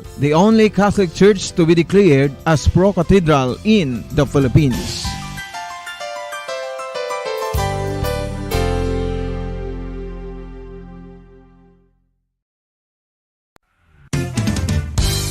Kung ang ampang basketball amo ang mas ginakakunyagan naton nga mga Pilipino, apang salos tanan nga parte sang kalibutan, ang nagapanguna o kon most popular sports in the world, amo ang football, better known as soccer sa US kag Canada. Sunod sa latest world statistics sa sini nga tuig 2022, ang football amo ang nagapanguna ilabi gid sa Europa nga nagadagat sa masubra 4 billion followers. May kantanan sa football, isa sa ginahulat sa mga football or soccer enthusiasts worldwide, amo ang FIFA World Cup. Sa ika-22 tuig sini nga paghiwat bilang Quadrennial International Men's Football. Ang pungsod Qatar sa Western Asia amo ang venue, the first World Cup ever to be held in the Arab world. ang magpainit-init sa silaksang adlaw sa aga ang makadulot sa kaayuhan sang aton ikaayong lawas. Suno sa madugay na nga pagtuon sa mga researchers worldwide, kalakip na diri ang American Academic Medical Center nga Mayo Clinic. Ilan na pamatudan nga ang sun o kung si Haring Adlaw amugid ang best source sang vitamin D. There's good reason why vitamin D is called the sunshine vitamin. Ang pamangkot, paano ang proseso sang pag-angkon sang aton lawas sang vitamin D? Well, ang process nagasugod sa tion nga exposed ang aton panit sa sunlight. Dili na kag mahimo ang vitamin D gikan sa cholesterol sa aton lawas. Ang ultraviolet o kon UVB rays nga yara sa silak sang adlaw magaigo ini sa cholesterol sa aton skin cells, providing the energy for vitamin D synthesis to occur. Magluwas sa baboy, baka kag manok, may isa ka karne nga sara nga mahimo alternatibo nga iserbe sa lamesa sa mga Pinoy kag ini ang rabbit meat o kon karne sang kuneho. Suno sa pagtuon, mas matinlo ini kag mas healthy kung ikumparar sa iban nga karne sang sapat. Ang rabbit meat ang sara nga lutuon sa pamaagi nga naanda na sang kadamaan, kaangay sang adobo, lumpia Shanghai kag lechon. Apang ano bala ang mga benepisyo sini sa ikaayong lawas? Ini ang mayara sang mataas nga porsyento sang easily digestible protein kag nagaunod sang jutay nga fat kung ikumparar sa iban nga sahi sang karne. Nagaunod man ini sang jutay nga calorie value sang sa iban kag almost cholesterol free ini. Gani makabig siya nga heart patient friendly. Mas jutay man ang sodium content sa rabbit meat, samtang mas madamo naman ang calcium kag phosphorus content sini.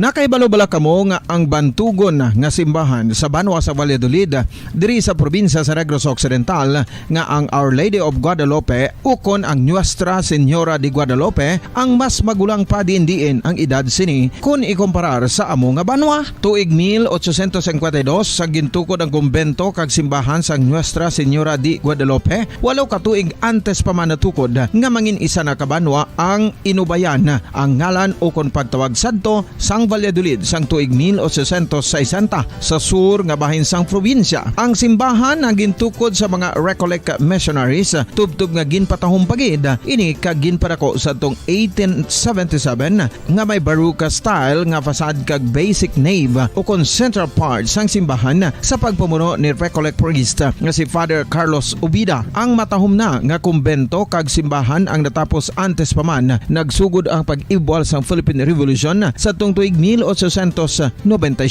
Sa paglipas sang malawig nga tinuig, madamo naman nga mga renovations ang ginpadigayon sa sining nga simbahan tubtob nga natapos antes pa man mag-abot ang 20th century. Sadto ang isa sa nagapatahom sa Our Lady of Guadalupe Church, amo ang tuman katupong sang tanan nga parte sang simbahan kag isa na diri ang original nga Doric columns kalkip na ang may design nga salog padulong sa matahom nga elevated nga altar. Ang dingding sang baroque style nga fasad sini nga simbahan human sa coral stones. Throughout all this, the Lady of Guadalupe Church has remained to be one of the most beautiful among all Negros churches.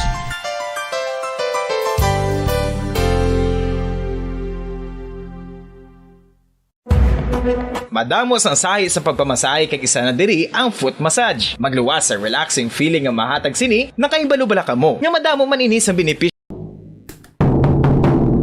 Pabalik mga kabayanan sa aton pagpangalaga diri sa palatuntunan bumbuanay sa udto 10 minuto sa ang nakiligad sa taknang ilauna.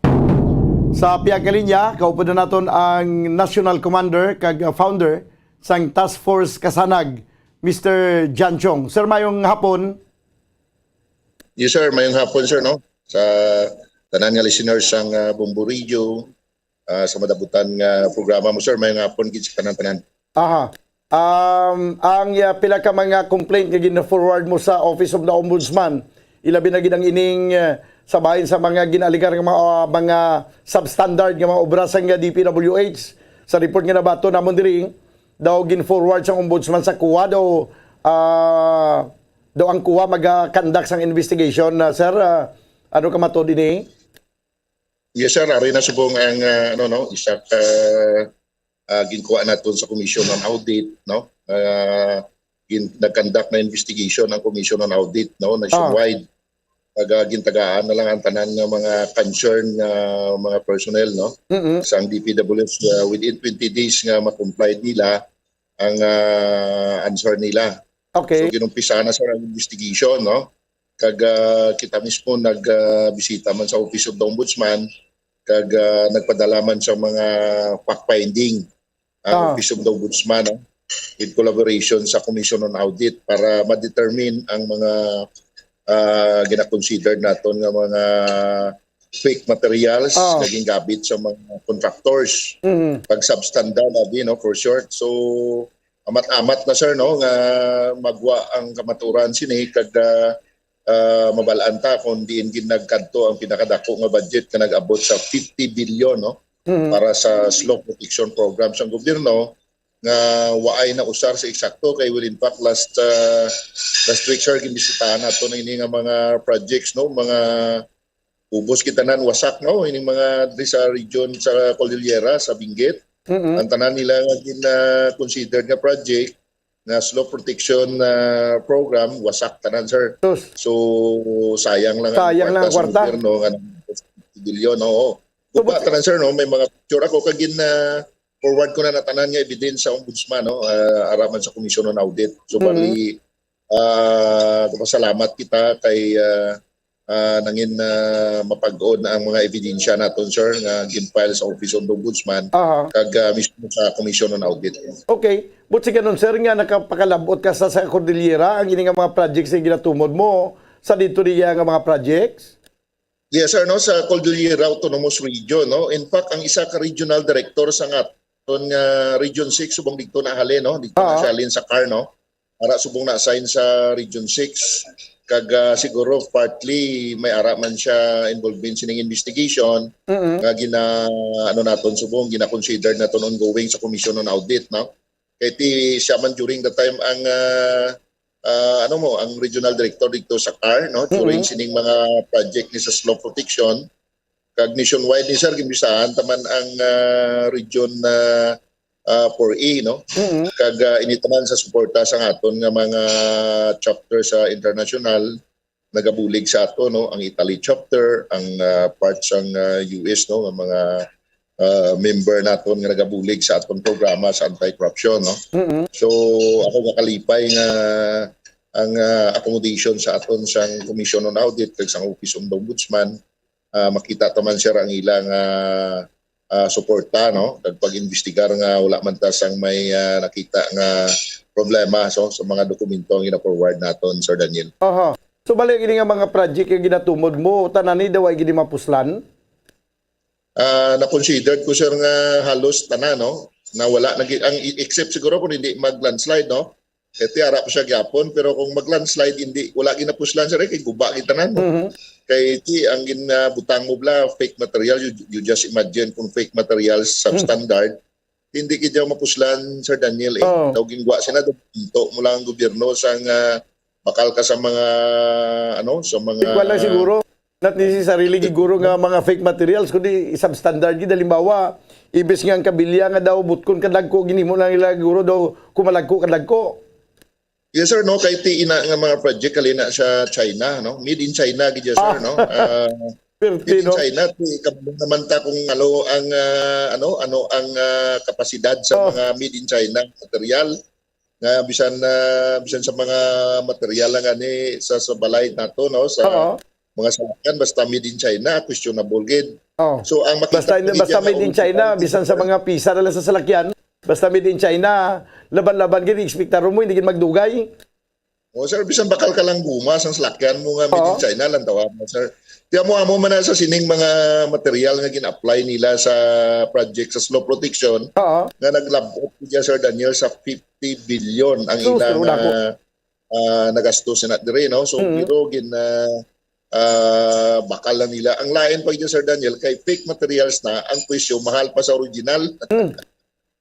Ari sa aton base aton nga mga evidence naging forward naton sa Office of the Ombudsman kag sa Commission on Audit instead nga fake materials ang presyo mahal pa sa original Ang original siniya sir nga mga equipments ang ini nga slow protection, alin gini siya sa European sini ang nag-ubra, kag gini original ni siya. Si compared mo siya sa sa China made, layo-layo lang gud ang iyabsan sa imo lang ni gani iya nga updon sang flyer ang iya sang fake material.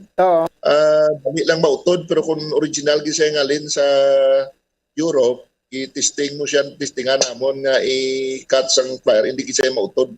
So, lagi siya bali sir, natabo nga ang imo nga pagtipon dra mga pictures, mga tanan-tanan nga mga ebidensya. Amo man ni ang ngagin forward mo sa ombudsman, amo man ngin forward Manila sa kuha nga balasyan sang kuha sa ilaman pagpatigayon sa investigation. Yes sir, amo na ang nag-move on na subong halos tanan nga nga regional directors nga involved sa DPWH nakabato na sila sir sang subwena or complaint talin sa COA kag ombudsman kay ti ang tatlo gani ka congressman si Eric Yap nakabato na mga isang subwena sa plunder case kag file namo so damo pa na guro sir ang malabutan sini nga investigation ongoing pa man damo ni siya nga involved nga iti ka dako ni siya nga mafia mo considered ko ni mafia PWH nga involved man ang mga contractors kunaibans man ang mga mga ibanda nga personnel sang hindi magitanan pro ti mostly sa aton investigation kay posible nga hindi mabalaan sang bids and award committee kay hindi mabalaan sang mga regional directors sang DPWH imposible na so sila tanan supong ina subject sa investigation kag ongoing Sir Daniel sa replies kapon sa aton sang COA kay kita mismo personal nga nagadto sa COA nakita-met naton ni Attorney Joyce ang team leader sang investigative team sang COA kag ongoing gyapon ang ila investigation subong kay tibilog nga Pilipinas pero may mga discrete na sila nga nagwa sir nga mga result kag gina-considered ginila nga may fake materials gid nga ginusar kag wala sa specification sang DPWH.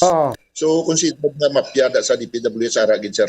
Okay. Di wala ka man ginakulbahan si sir nga daw nationwide na imo yung pagpangharog? In fact tiara naman na sir sa part sang aton nga commitment ever since kita man aton nga may mga mayor kita ginakasuhan, may mga gobernador, may mga congressman So inang aton sir nga advocacy galakta na ina kag ti commitment pa lang ginatawag nga ginakonsiderar naton nga amo naman lang ning aton nga legacy Sir Daniel nga tindugan naton ang kamaturan kag ti isa pa gid sir gina-recognize kita sang Department of Justice nga mangin part abi sang pagtindog sa kamaturan o sa hustisya. Di dako man nga bagay Sir Daniel naka-boost man sa aton moral nga gin-conference kita gintagaan kita chimpo sang DOJ nga mag-istorya makikpaginon about sa mga injustices kag mga influential persons nga involved sa mga korupsyon so dako na nga pag-boost ang aton moral Sir Daniel especially sa amon organization nga may mga opisina sa gobyerno nga nagasuporta sa aton Sir Daniel. Especially man namo man sa ombudsman kag sa komisyon ng audit. Sige, magluwas sa sini mga agil-algal nga mga corruptions, mga projects nga gobyerno nga mga substandard kay may mga fake materials pa gingamit. Magluwas sa sini nga ginabantayan niyo sir ang sabayin sang peace and order and criminalities ano ang mga monitoring niyo sir? Well, in fact, sir, may mga basa kita sa media, sa social media, nga may mga something nag-arise ng mga crimes, Inang mga siling natin alleged nga mga kidnapanay, alleged nga tiyanay, ito gina-consider ko, sir, nga masiling taman nga subject sa ginatawag nga iyan na sang obras ang police, enforcement. Dapat ma-involve man ang community, Kaya hindi man lang sila nga pwede talang talang sa pulis, iaboy talang sa enforcement. So kita nga komunidad dapat mag-aware man kay ang crime ara man lang sa palibot ang isang mga kriminal mo. Hindi ta isa kapakot, mga kriminal nga nagalagaw, may mga kriminal nga pataway lang nga daway nadlok sa pulis, Isa makibot ka, may balitaan ka naman do last week dira sa alas 3 sa Isabela may ginapatay. Barangay kapitan pa to. Oo, so daw Sini nga aga, sir, maging patay naman, siguro, ay mo makakuan kaya ka sa Manila, Subong, maging patay naman ganing nga punong barangay man, dito sa Calatrava, sini nga kagahon. Do dira mo blang Sir Daniel makita nga alarming para sa ako, no? Kaya dapat ang enforcement obra ko nila, no? Ang ilang katungdanan, no? Hindi nga, although nga, subong gitagaan na sila sang taas na sweldo, no? Kagdako na ang ilang salary. So, kinanlan man sa punuyo nga i-improve gyapon nila ang ilang services sa tao, no? Kasi sila yung ginasaliga na magproteksyon, no? Ila na yung duty ang mag-serve sa nasyon nga maghatag proteksyon sa aton komunidad, especially sa mga nag-arise na crimes, no? Kung hindi nila ma-perform ang ilang duty, so mapulis ka pa, no? Siling mapulis ka pa. Kung hindi mo malang ma-perform ang imo duty, ipay-muyong na lang. Yatag na sa mga mayong gusto yung magservisyo ng pulis, no? Iti whether we like it or not, kamo gigyapon niya ang subject sang pag-resolve kag pag-prevent sang crime ang aton gidya mga enforcement, Sir Daniel. So gina-address na gyapon niya sa aton nga mga enforcement sa police, sa NBI, o sa ibang pa mga enforcement unit sa gobyerno, Sir Daniel. Okay, sige. So anyway, ang importante may aras ang task force kasanag nga nagabantay sinitanan. Sir, salamat gid sa ibong oras kag mayong hapon sa liwat. Yes, sir. Thank you very much, sir, sa time. Si Mr. Jan Chong, ang National Commander sa Task Force Kasanag. At least nagabunga ang sini pagpangabudlay nga usisaon na ito mga projects dito sa dito mga kabiyanan sa ini mga slope protection na project sang DPWH nga daw hindi na way mapuslan do nagagasto lang sa dakong gobyerno nga daw wala man mapuslan ang ini nga mga proyekto. May aral na investigation pati kayo ng COA kag kung may aras ang probable cause makita ang tanan nga ebidensya ma-gather na liwat nila ipadala sa ombudsman kag tanawon sa ombudsman kung may aragiman sang mabugat yang ebidensya i-forward ang kaso sa Sandigan Bayan sa sini mga involvado nga mga regional directors or district engineer sang DPWH. 24 minutos ang nakaligad sa Tagnay Launa. This time ko na ito ng report ni Bumbo Cherry Santillan. No? Ano ang mambal ni Police Major Junji Liba kay daw hindi iya kumbinsido no, sa nanging performance niya si Councilor Al Victor Espino kag ti daw hindi na lang gidya magkuha ang syudad sa Bacolod sa magapamuno sa Bitaw from Philippine National Police kay dapat civilian ang magapamuno sa Bacolod Traffic Authority Office. Kag may ara naman ko dito nga may ara naman sang ngalan si Councilor Espino pero hindi niya na mahambal daw kung sino ini. Pero sa mga statement ngayon pagwa sa nasambit nga konsihal, nagapayag nga hindi sila magkuha ang City of Bacolod sang magapungko bilang hipi sang Bacolod Traffic Authority Office nga wala sang track record. Kinala may track record yun. So yari ang report Bumbo Cherry Santillan. Please come in. Yes, Bombodan, no, na-interview natin si Police Major ng Lipa kay na Bombodan nga suno sa kay Councilor Espino nga pag-isla na sang civilian ang head sang Bitaw Bombodan, no. Suno kay Police Major Lipa nga no comment ng Bacolod ay Bombodan kay wala pa man sang opisyal nga desisyon Bombodan, no, nang so amo na Bombodan hulton gid kuno danay si Mayor Albi Bombodan nga siya mismo ang magdesisyon. Aha. Yes, Bombodan. So bali bali hindi na pagbutangan sang head ang bitaw ang Bacolod Traffic Authority Office nga magagikan sa PNP or kay ang ibutangan dira civilian na, no? Hindi na or ipagwala ni daw ginahulat na lang ni Councilor Espido ang mismo official nga maghambal si Mayor Benitez kung sinong igabulos nila. Yes, Bombodan. Aha. Sige, pero si Major Liba, okay naman siya, no? Kung siya ang pagabuslan. Bombodan? Si okay lang man sa kay Major Liba nga pagabuslan siya. No comment lang yun sa danay, Bombodan, no? Kay wala pa man sang official gid nga decision, Bombodan. Okay, sige. Pag sila lamang galing nga hapon, Bombodan, no, may isa ka bypass operation na naman nga natabo sa Purok Sigay, Barangay 2, Bacolod City, Bombodan, nga ginpangunahan sa Police Station 2. Duwa ka lalaki ang nadakpan, Bombodan, sa bypass operation. Ang sigadon ang isa ka suspitsado, kag si Rap-Rap ang isa man bali duwa ka suspitsado ang nadakpan, Bombodan. Sigadon manugbaligya lang nasa ko na Bombodan, 18 anyos, may warrant of arrest na nasa Bombodan kay sang ligag tuig ng may ara na sa kaso, Bombodan, pero minor pa lang siya, wala sa gidakop. So 19 kami medium transparent. Taligid lang ang nagkaladakpan na ito gali, si alias Rap-Rap kay si alias ano to? Gadon, Bombodan. Oo, wala pa ni sila sa mga kumplito nga ngalan? Wala pa, Bombodan. Ano ang mga nagkala-recover to?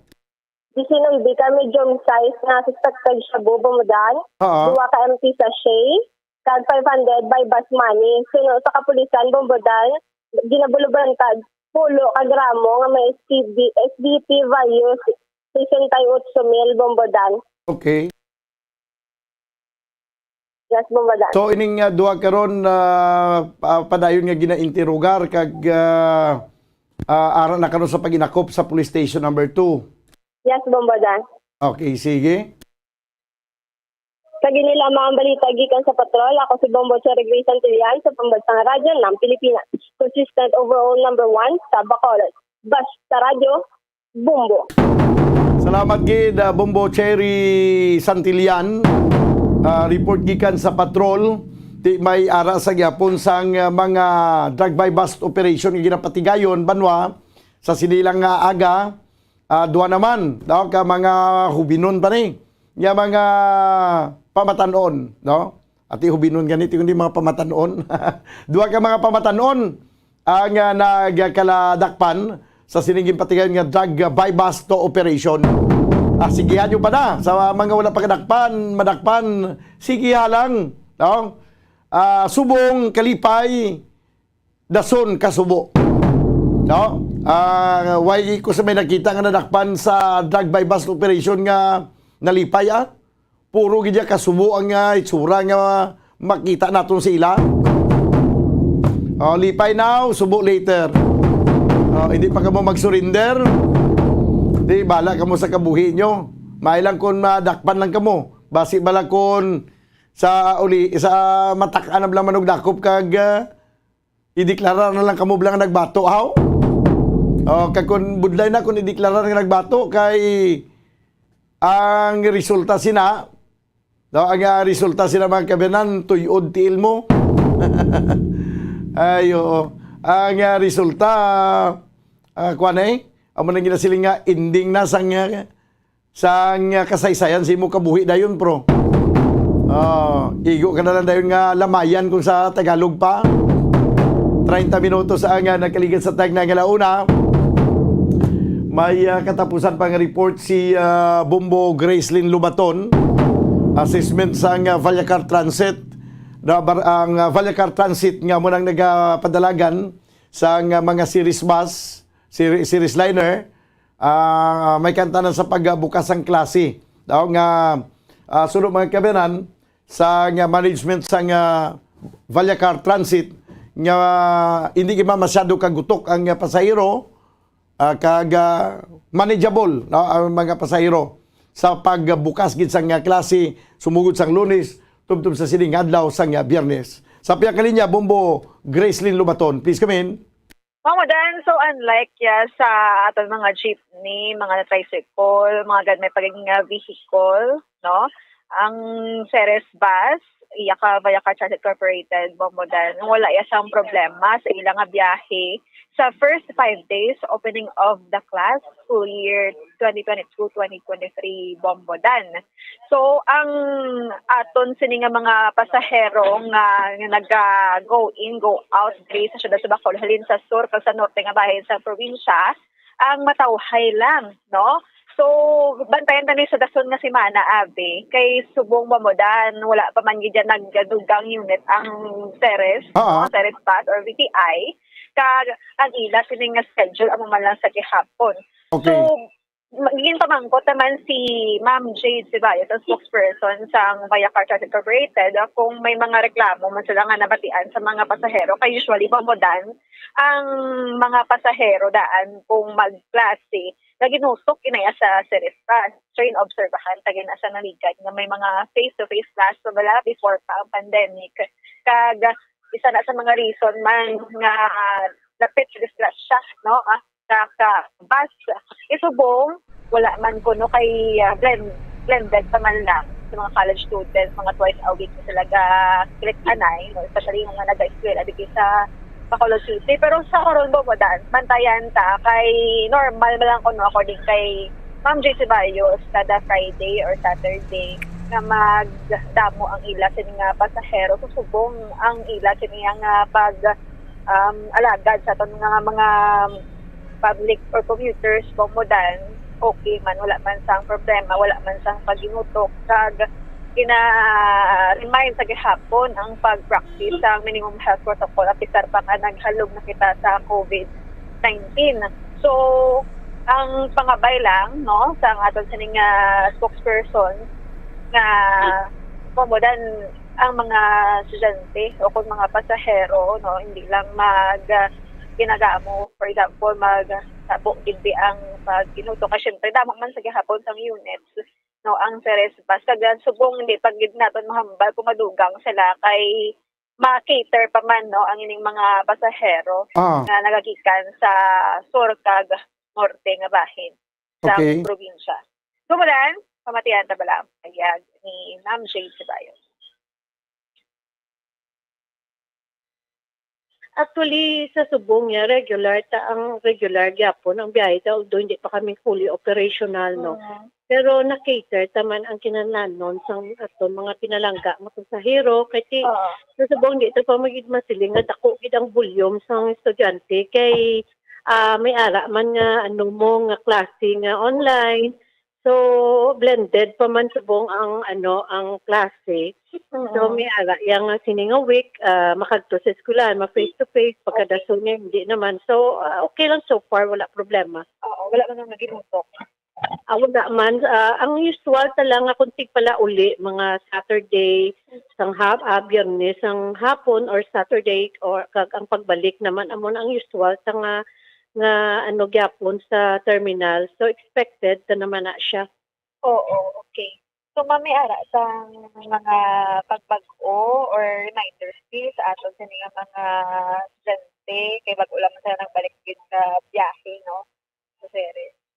Actually bahin sa mga sa aton mga pinalangga yang mga pasahero sa estudyante, so amo man gyapon no may discount kita nga ginahatag sa mga senior citizen amo man no. So nakita ta naman no nga na-instill naman ang discipline sa ila nga magsaka sila sang bus naka face mask man sila. Okay, wala nang mga reklamo man sa ila, halin sa ila. Actually, wala man no. So far, wala. Takay daw okay man lang tanan. So ginapatuman, may system naman kita sa aton mga terminal. So wala man gitong problema. Mula lang kita may mabilin nga mga gamit, tungod ko sa kakapoy, malipatan. So basta ara lang dira sa sulod sang bus, mahimos man lang na asang aton driver, kag conductor, no.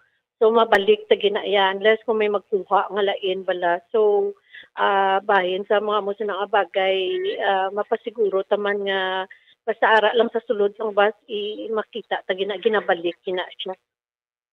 Okay. Mamodan. So amo na subong no ang apitula sang pagsaka sa plepe ha. Kag kung estudyante ka pakita mo lang imo sining ID o kon certificate of enrollment kay para may discount ka sa gihapon. Aha. Mamodan mo ng report nga nagikan sa patrol ni si Bombo Grace Lynn Lubaton para sa pambansang radyo ng Pilipinas, consistent overall number 1 sa Bacolod, basta radyo. Bombo. Salamat gid Bombo Gracelyn Lubaton. 36 minutos na kalikad sa tag na galauna. Kinakulabos na kita banwa sa oras diri sa ito na pagpalagad sa palatuntunan. Bombo hanay sa udto. Danay naman kita sa Lunes. Upod sa inyo anchorman, ini si Bombo Daniel Lecciones para sa Pambansang Radyo ng Pilipinas. Consistent overall. Number 1 sa Bacolod. Basta Radyo. Bombo! Isa sa mga heritage churches diri sa probinsya sang Negros Occidental, yara makitaan sa Lizares Street, Barangay Zone 6, Talisay City, amo ang San Nicolas de Tolentino Church. Ang ini nga simbahan tuman katahom bangod sa pagsampot pagid lamang sa fasad sini, yara ang pinasahi nga portiko o kon porch, kag sa pagtangla sa tubang sang simbahan makitaan ang clean lines, ang twin towers nga may magagmay nga domes sa ibabaw sini.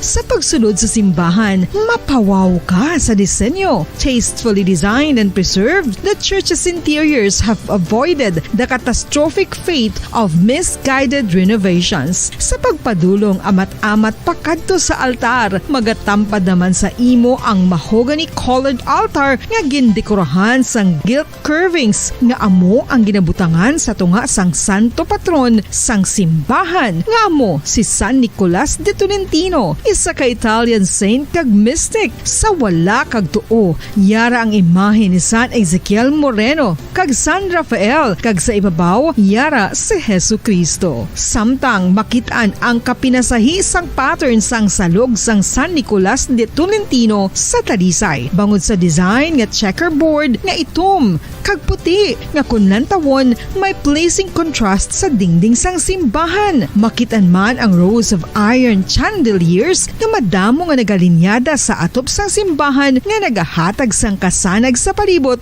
ilabi na gid sa tupong sini nga aisles sa salog, separated by a row of Corinthian pilasters and stylized flat arches. Ang pundasyon sang karon nga San Nicolas de Tolentino Church una nga gindihon sadto sang isa ka pari sang Order of Augustinian Recollects nga si Father Fernando Cuenca nga nagabot diri sa Negros sadtong 1848. Samtang ang karon nga structure gintuko dinhi sa sulod sang 3 ka tuig humalin sang 1933 tubtob 1936. The Church of San Nicolas de Tolentino.